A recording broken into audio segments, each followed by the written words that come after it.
essayer de le faire. Justement, c'est mon début, c'est que c'est un domaine où temporellement on est assez flou parce que ChatGPT, c'est un truc, ça bouge à une vitesse incroyable. Dès qu'on soulève une pierre, il y a 100 contributions qui sortent là-dessus.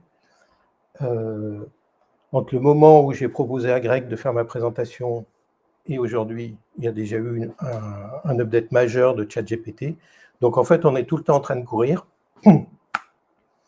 Moi, j'ai 40 ans de programmation sur les plateformes Apple, donc je cours moins vite peut-être que beaucoup d'entre vous. Mais bon, on va quand même tenter le coup et on est parti.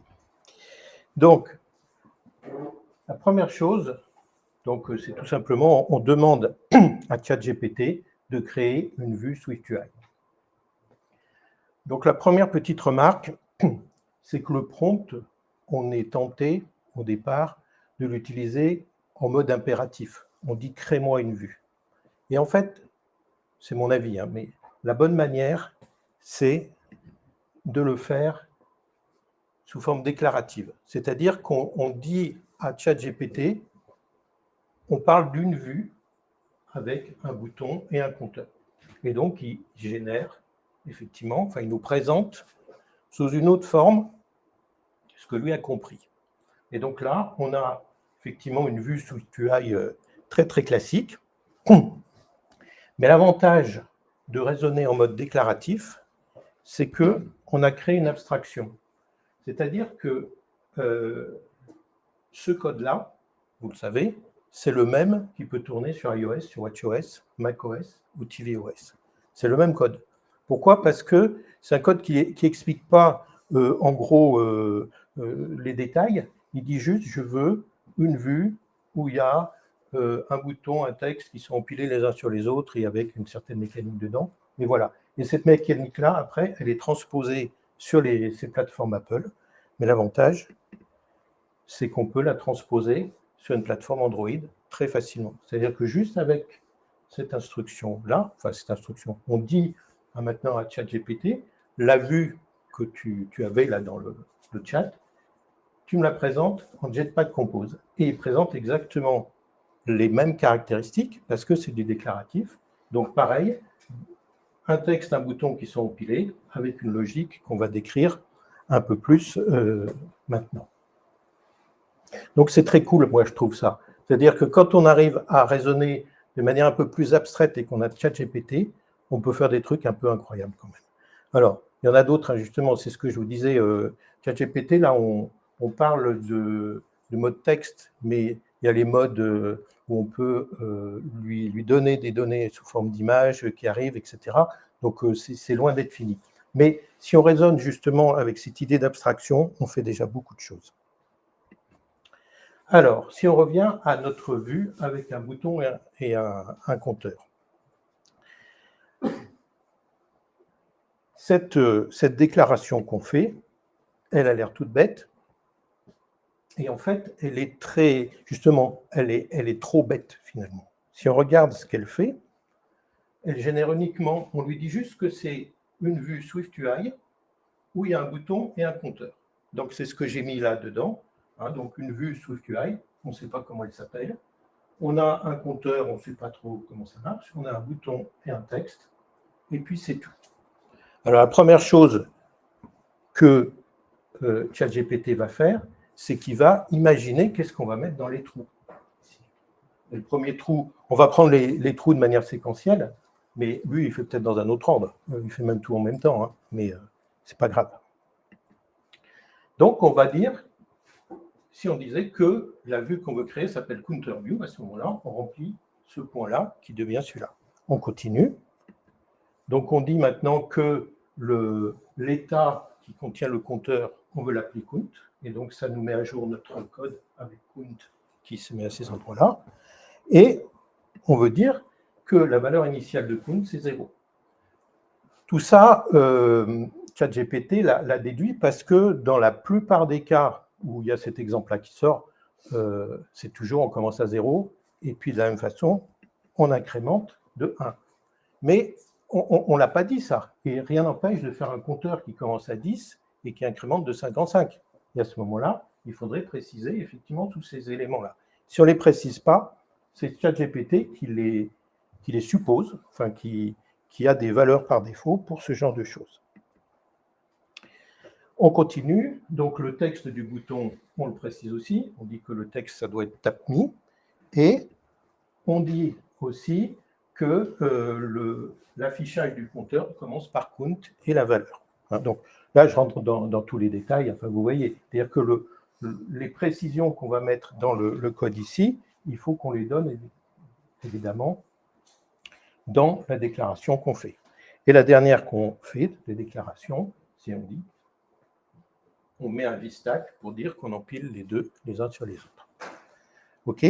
Donc, on a maintenant cette déclaration-là, avec en blanc ce que nous, on a dit, notre déclaration, et en bleu, tout ce qui a été créé par ChatGPT. Alors, créer, ce n'est pas le mot. En fait, c'est déduit ou il a pris les valeurs par défaut qui sont les plus courantes. C'est-à-dire qu'on a en fait deux ensembles.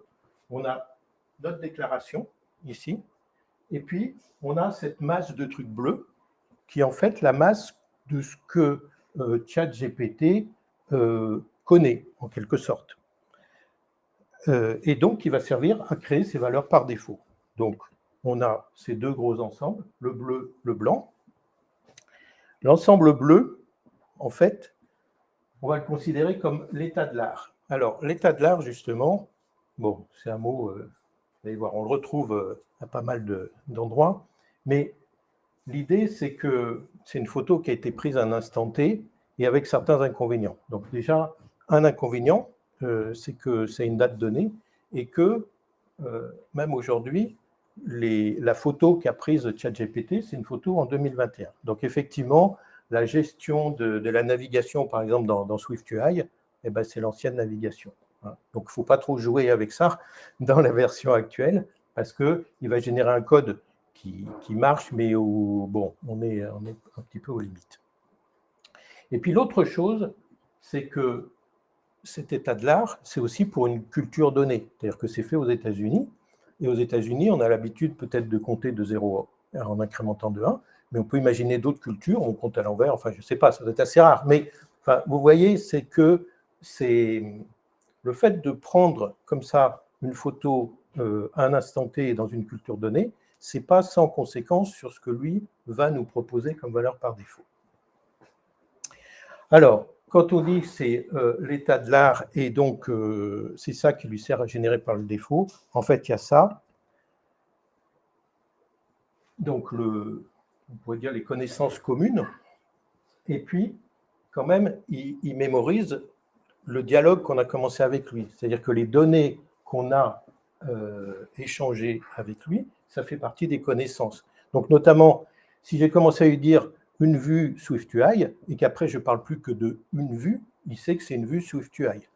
Si j'ai commencé à mélanger du SwiftUI et du Jetpack Compose, par contre, donc là, il faudra que je précise un peu mieux parce qu'il sait une vue pour lui. On peut lui dire la dernière vue. À ce moment-là, il va peut-être prendre ce genre de choses. Mais voilà. Donc, on a ces deux éléments-là.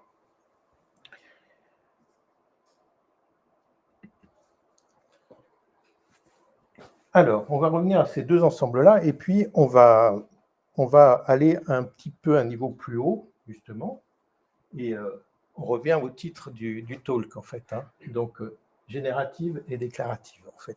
C'est-à-dire que ce qui est bleu, c'est de la génération, en fait. Donc, c'est ChatGPT qui va mettre des valeurs pour nous dans cette partie-là. Et déclarative, c'est nous qui disons ce qu'on veut. D'accord ? Donc, on a ces deux parties-là. Et dans l'idée de déclaration, il y a l'idée justement de création. Si je dis que la lumière soit, la lumière fut. D'accord ? Ça ne marche pas à tous les coups, parce que si on dit je fais la déclaration des droits de l'homme et ça va être le bonheur sur la terre, ça ne marche pas. Mais il y a des cas où ça marche quand même. Donc on déclare et ça crée. D'accord ? Donc l'idée sous-jacente de ça, c'est que cette partie de déclaration, c'est là où on crée, en fait.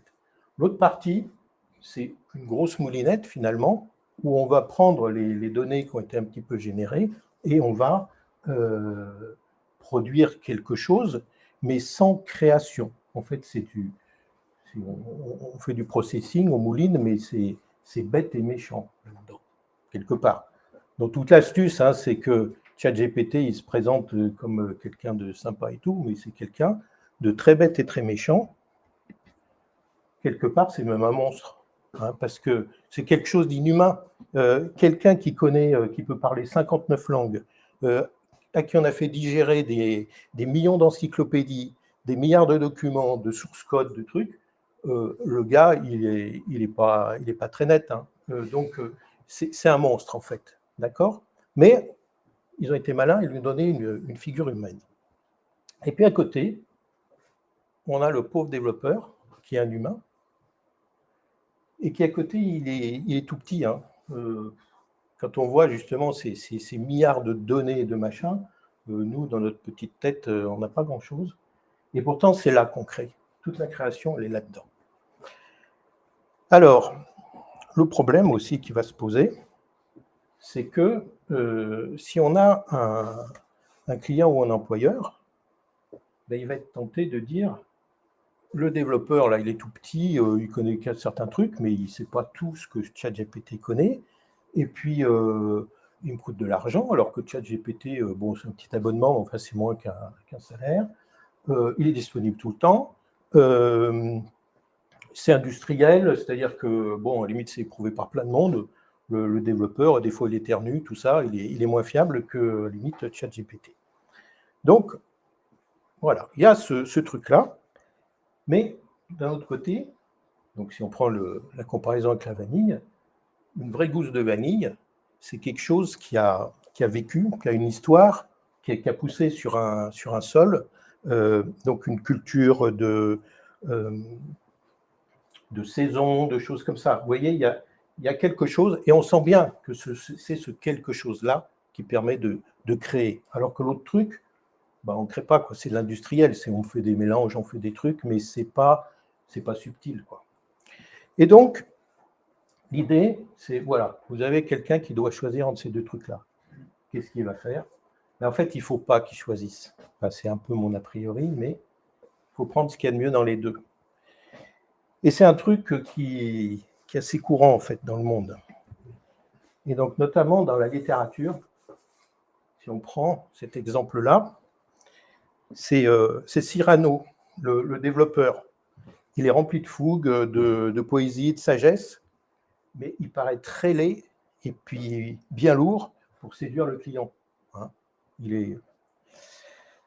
alors que le client, lui, il est fasciné par les IA génératives et il a Dieu que pour justement ces nouveautés, ces trucs comme ça. Donc dans l'histoire, qu'est-ce qui se passe? Eh bien, Cyrano, en fait, il va construire une marionnette et qu'est-ce qu'il va faire? Il va murmurer à l'oreille de la marionnette comment on fait des applis bien faites. Et le client, il va voir ChatGPT et des trucs bien faits, et le client, il va tomber amoureux, en fait, des applications faites par Cyrano. D'accord? Et en fait, Cyrano, on pourrait dire, bah oui, mais c'est... En fait, il est comblé parce que qu'est-ce qu'il veut, Cyrano? C'est qu'il veut lire le bonheur du client sur son visage. Et c'est ça qui se passe dans l'histoire. Hein. Il n'est pas malheureux, Cyrano.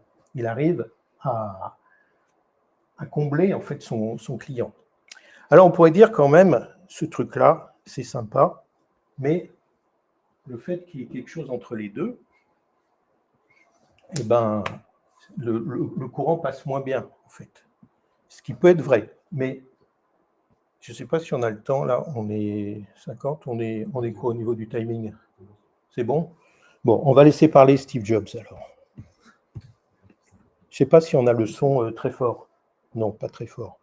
Bon, c'est pas grave. En fait, je vais juste vous commenter. En fait, ah ben oui, ouais, ça peut être mieux. Some people express their deep appreciation for their species in different ways. But one of the ways that I believe people express their appreciation to the rest of humanity is to make something wonderful and put it out there. And you never meet the people, you never shake their hands, you never hear their story or tell yours, but somehow in the act of making something with a great deal of care and love, something's transmitted there.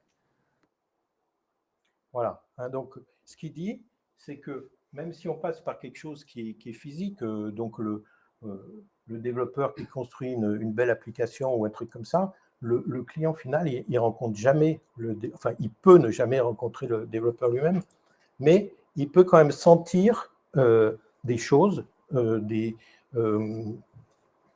côtés profondément humains qu'a le développeur et qu'il a fait passer à travers son œuvre. Donc, c'est Steve Jobs qui dit ça, et je pense que c'est très vrai. Alors, si on revient à notre histoire, ce qu'il faut, c'est considérer ce truc-là juste comme un outil. Mais juste comme un outil, c'est déjà génial. C'est-à-dire que quand on veut apprendre des choses, ChatGPT, il nous explique comment faire. Alors, vous avez vu la vue tout à l'heure que j'ai générée sur Jetpack Compose. Si j'ai jamais écrit une seule ligne de Jetpack Compose, j'ai ma vue Jetpack Compose. Bon, alors, il faudra peut-être prendre des petites pincettes pour faire ce genre de choses, mais voilà, pour apprendre, c'est super. Pour traduire aussi, alors traduire, donc effectivement, de langage à langage, éventuellement, donc de langage parlé, mais aussi de langage peut-être de programmation si on a un niveau déclaratif. Et puis, des trucs, il y a des logiciels de cartographie, par exemple, OpenStreetMap, je ne sais pas si vous connaissez, il a un langage de requête, mais c'est une horreur, quoi, ce truc. Donc, avant de construire une requête, on peut se lever de bonne heure. Alors que là, on peut demander à ChatGPT de construire les requêtes pour nous. Voyez, donc, ce genre d'application, c'est super. Et puis, des fois, on a besoin de petits utilitaires quand on développe, de recopier des trucs, un peu de maintenance, tout ça. On lui demande de générer ça, et ça marche.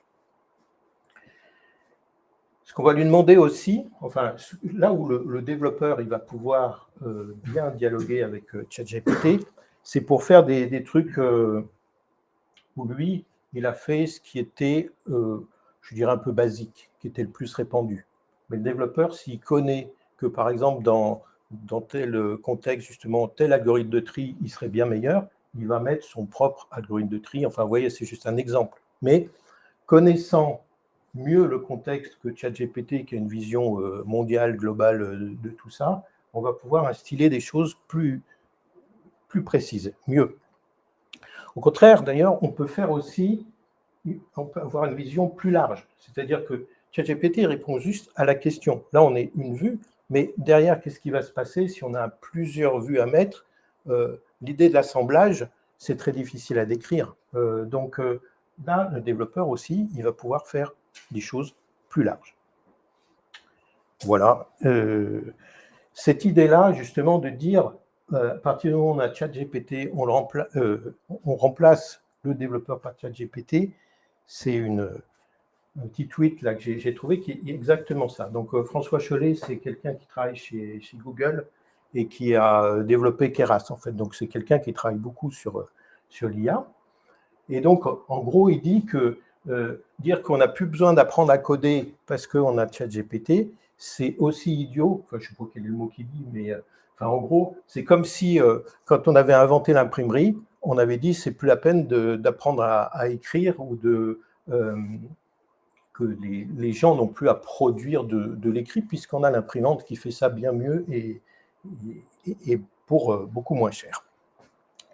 Donc, en fait, le ChatGPT, il faut le voir comme étant le développeur augmenté, en fait. C'est-à-dire que c'est quelque chose qu'on lui rajoute, mais le développeur, c'est lui qui est toujours actif et qui est présent. Alors, pour terminer, je vais juste évoquer un dernier aspect de la création humaine, en fait. Quand on est un homme et qu'on crée, on a vu là des aspects qui étaient plus artistiques, hein, donc où on s'intéressait à... Enfin, on était un artiste ou un bienfaiteur et on était en quête de beau, de bon, de choses comme ça. et c'est dans le domaine du sensible, des sens. C'est déjà super. Mais nous, en tant qu'hommes, on a aussi un domaine d'esprit, si vous voulez. Et dans le domaine de l'esprit, ce qu'on va chercher à faire, c'est atteindre la vérité, en fait, la recherche de la vérité. Et quand on atteint la vérité, en fait, on ressent aussi une joie immense, en fait. Donc, en tant que développeur, si vous cherchez la vérité, eh ben, vous êtes heureux. Donc, c'est un peu ce que j'ai essayé de faire. Donc là, c'est sur ce site. Alors, je vous dis tout de suite, j'ai terminé à l'arrache. Hein, donc, le site, il est loin d'être fini. Mais c'est juste une petite expérience que je vous propose. Alors, je ne sais pas si je vais pouvoir... Oui, alors ça, c'était une citation qui était là-dessus. Je vais copier le lien et l'ouvrir. Il faut que je l'ouvre. Voilà, open link.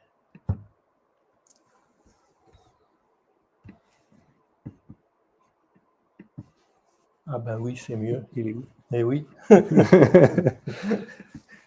Il est de quel côté?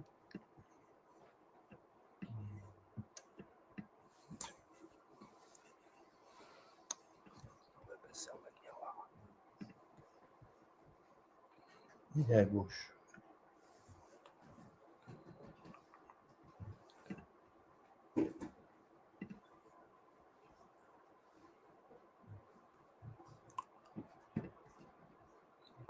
Le lien, il est... Ouais. Voilà. Donc, c'est un site, je vous en parlerai un peu plus, de manière un peu plus générale. Mais là, je me suis juste amusé à discuter de vérité avec ChatGPT.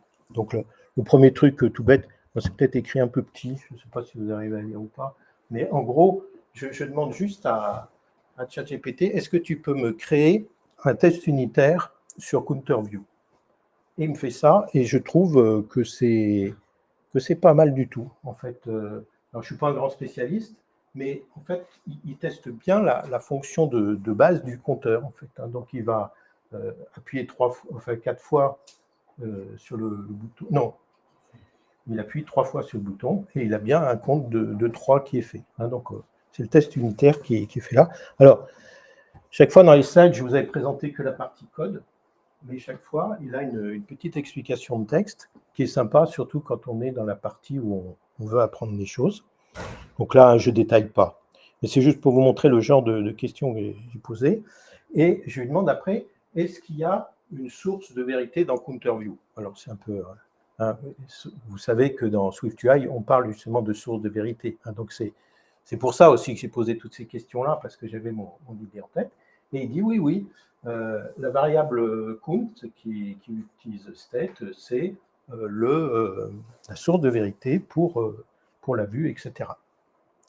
Et après, je vais un peu plus loin et je lui dis, est-ce que il y a un flux unidirectionnel qui est en connexion avec la source de vérité? Et il me dit oui, et il explique donc effectivement en fait, tout le fonctionnement. Vous savez, quand on suit des présentations sur SwiftUI, c'est toujours un peu les tartes à la crème, c'est ces histoires de sources de vérité et de flow unidirectionnel pour les données. Et en fait, c'est un truc qui est très très vrai. Alors je continue juste pour vous montrer, puis après je reparle de cet aspect-là.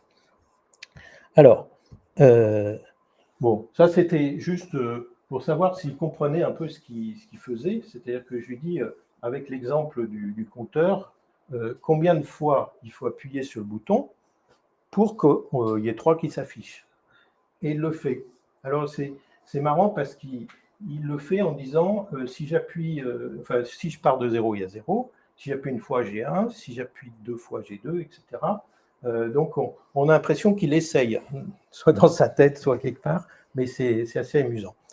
Et après, donc, je lui dis, mais en fait, est-ce qu'on ne peut pas généraliser ça? Il le dit, je crois, après. Non, je ne sais pas si c'est là où il en parle. Mais en gros, donc, mon idée derrière, c'était justement de revenir un peu à l'abstraction et tout ça. Et je lui demande si de manière mathématique, on ne peut pas prouver que le nombre qui est affiché par count est bien le nombre de fois où on appuyait sur le bouton dessus.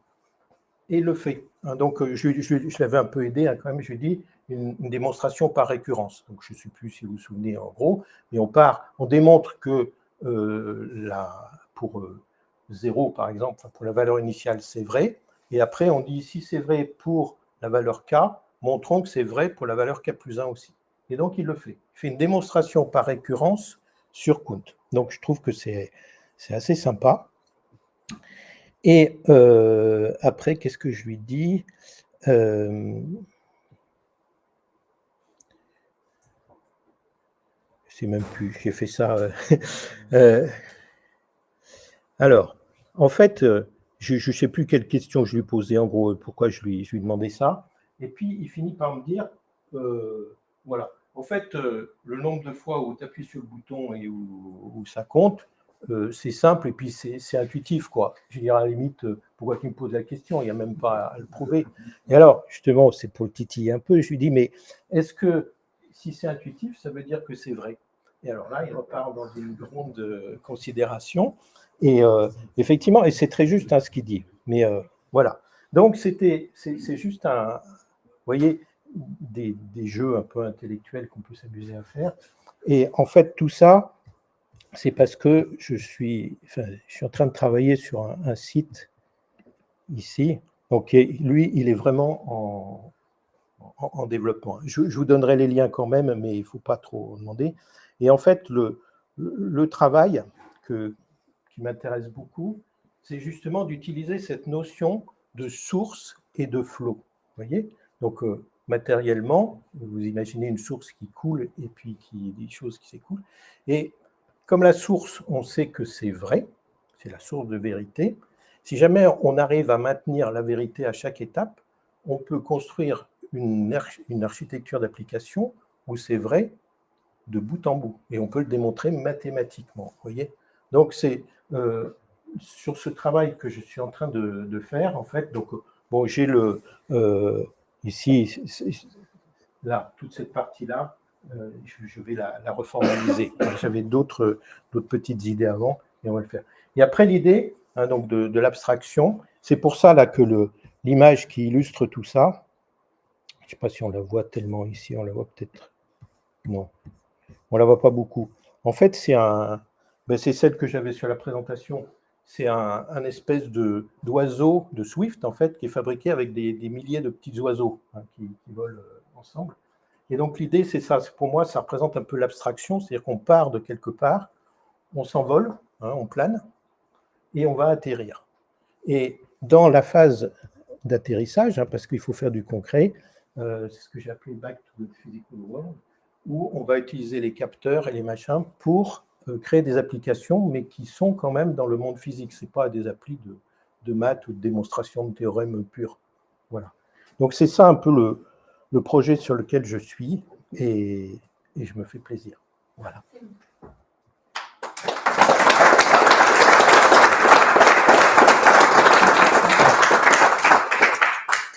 Merci Étienne, tu me glisser quelque part. Alors, pareil, petit sondage avant de passer aux questions. Qui a déjà utilisé ChatGPT? Wow. On est une cinquantaine, il y a presque toutes les mains qui se sont levées. Qui s'en sert régulièrement? Ouais, alors on est moins de 10 pour le coup, bon, ça va, on n'est pas encore mort. Est-ce qu'il y a des questions? Yes. En parlant de source de vérité, comment tu vérifies que, par exemple, ce que génère ChatGPT est vrai? Parce que typiquement, moi, ça m'est arrivé plusieurs fois où j'ai essayé de faire générer des vues.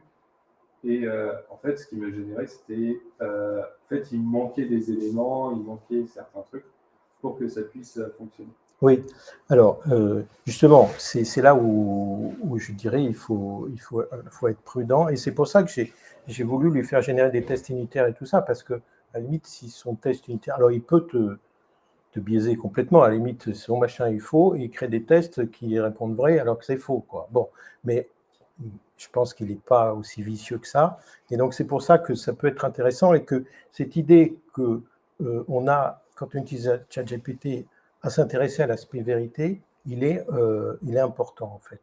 Donc, je ne peux pas du tout te dire, il n'y a pas une méthode mieux, mais effectivement, il faut toujours avoir présent en tête que lui, il te sort un truc, bon, c'est la première chose qui lui vient en tête, mais ce n'est pas forcément tout à fait vrai. Et effectivement, dans le code qu'il génère, je me suis amusé à lui demander de générer donc une vue SwiftUI où il mettait un SF symbole, enfin une liste SF symbole et le nom SF symbole à chaque fois. Donc SwiftUI, il le fait impeccable. Et je lui dis maintenant, ça, tu me le fais en Jetpack Compose. Alors, plutôt que de me dire, il n'y a pas SF symbole sur Jetpack Compose, il fait une pirouette, je ne sais plus si j'ai le code là ou pas, bon, voilà, où en fait, il va créer une méthode qui s'appelle get SF symbole, en fait, et dans laquelle il va faire appel aux ressources en fait, de l'application en supposant que l'application a des ressources de même nom que les trucs SF symboles. Donc c'est un peu une pirouette, mais il devrait dire quand même, attention, SF symbole, ça n'existe pas sur Android, donc tu ne peux pas le faire comme ça. Et après, donc tu peux t'amuser à copier peut-être les symboles d'iOS dans Android, mais tu as peut-être des problèmes de copyright à ce moment-là, des trucs comme ça. Enfin voilà, on rentre dans d'autres débats. Mais c'est vrai, des fois, ils te répondent des trucs qui sont faux. Alors, justement, depuis la mise à jour là, du 14 mars, je ne sais pas si j'utilise justement 4 ou pas, parce que c'est très ambigu. Il me dit que j'utilise la version du 14 mars, et je ne sais pas. Mais j'ai repris les exemples où j'avais réussi à le coincer très vite, en fait, avec l'ancienne version, et là, je ne le coinçais plus. Donc, j'étais embêté pour le talk, parce que les trucs, ça ne coinçait plus. Mais ce n'est pas grave, à la limite, parce qu'un jour, ça coincera de moins en moins, de toute façon. Donc, ce n'est pas ça, je dirais, qui est le côté intéressant. Et donc, ouais, des fois, il sort des bêtises, c'est vrai. Une autre question. Yes. Ah, comment j'ai fait. Je ne vais pas répéter la question. Éblouissement. Merci, Étienne.